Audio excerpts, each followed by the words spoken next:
ತಗೊಳವ ಅಪ್ಪ ನೀನು ಕಾಶಿ ಯಾತ್ರೆಗೆ ಹೋಗ್ಬೇಕು ಅಂತಿದ್ರಲ್ಲ ಇದ್ರಲ್ಲಿ 10,000 ರೂಪಾಯಿ ಇದೆ, ಹೋಗಿದ್ ಬರಿ. 10,000 ರೂಪಾಯಿ ಸಾಕಾಗುತ್ತಾ ಮಗ? ನಿಮಗ್ ಬಸ್ ಚಾರ್ಜ್ ಫ್ರೀ ಅಲ್ವೇನವ? ನಿಮ್ಮ ಅಪ್ಪನ ಕೈಲಿ ಬಸ್ ಹತ್ತಿಳ್ದು ಆಗುತ್ತಾ ಮಗ? ರೀ, ಕಾಸಿ ಗಂಟೆ ಬಸ್ ಚಾರ್ಜ್ ಫ್ರೀ ಇರ್ತದಾ? ಮಾನವ್ ಟ್ರಾವೆಲ್ಸ್ಗೆ ಫೋನ್ ಮಾಡ್ರಿ, ಮನೆ ತಕ್ಕೆ ಬಂದು ಕರ್ಕೊಂಬರ್ತಾರೆ. ಹೌದು, ಮಾನವ್ ಟ್ರಾವೆಲ್ಸ್ ಅಲ್ಲಿ ಕಾಶಿ ಯಾತ್ರೆ ಪ್ಯಾಕೇಜ್ ನಡೀತಿದೆ. ಈ ಪ್ಯಾಕೇಜ್ ನಲ್ಲಿ ಕಾಶಿ, ಅಯೋಧ್ಯ, ಪ್ರಯಾಗ್ರಾಜ್, ಗಯಾ, ಬುದ್ಧ ಗಯಾ ಹಾಗೇನೆ ಹತ್ತಿರದ ದೇವಸ್ಥಾನಗಳನ್ನ ದರ್ಶನ ಮಾಡ್ಕೊಂಡು ಸೇಫ್ ಆಗಿ ಕರ್ಕೊಂಡ್ ಬರ್ತಾರೆ. 3 night 4 days, 4 night 5 days, 5 night 6 days ಅಂತ ಪ್ಯಾಕೇಜ್ ಗಳಿರುತ್ತೆ.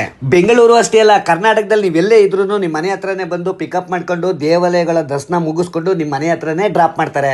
ಫ್ಲೈಟ್ ಅಲ್ಲಿ ಕರ್ಕೊಂಡು ಹೋಗಿ ಬರ್ತಾರೆ. ಅಲ್ಲಿ ಓಡಾಡೋದಿಕ್ಕೆ AC ಬಸ್ಸು, ಮಲಗೋದಿಕ್ಕೆ AC ರೂಮು, ಬೆಳಿಗ್ಗೆ ತಿಂಡಿ, ಮಧ್ಯಾಹ್ನ ರಾತ್ರಿ ಊಟದ ವ್ಯವಸ್ಥೆ ಮತ್ತೆ ಆಟೋ ಚಾರ್ಜ್ ಕೂಡ ಇನ್ಕ್ಲೂಡ್ ಇರುತ್ತೆ. ಹಾಗೇನೆ ನಮ್ಮ ಕನ್ನಡದ ಗೈಡ್ ಕೂಡ ಜೊತೆಲೆ ಬರ್ತಾರೆ. ಸರ್ಕಾರದಿಂದ ಸಿಗುವಂತ ಸಬ್ಸಿಡಿ ಪ್ಯಾಕೇಜ್ ಕೂಡ ಇರುತ್ತೆ. 5,000 ರೂಪಾಯಿ ಕ್ಯಾಶ್ ಬ್ಯಾಕ್ ಕೂಡ ಬರುತ್ತೆ. ವಿತಿನ್ 5 ಸೆಕೆಂಡ್ ಅಲ್ಲಿ ನಿಮ್ಮ ಕ್ರೆಡಿಟ್ ಕಾರ್ಡ್ ಗಳಿಗೆ 1.5% ಕ್ಯಾಶ್ ಕೂಡ ಸಿಗುತ್ತೆ. ಹೆಚ್ಚಿನ ಮಾಹಿತಿಗಾಗಿ Bengaluru Magadi road, Kachuvalli cross, nice road ಹತ್ತಿರದಲ್ಲಿರುವಂತ ಮಾನವ್ ಟ್ರಾವೆಲ್ಸ್ ಗೆ ಭೇಟಿ ಮಾಡಿ. ಸ್ಕ್ರೀನ್ ಮೇಲೆ ಅವ್ರ ನಂಬರ್ ಕೂಡ ಇದೆ, ಕಾಲ್ ಮಾಡಿ, ಬೇಗ ಬುಕ್ ಮಾಡಿ. ಎಲ್ರಿಗೂ happy journey. Thank you so much.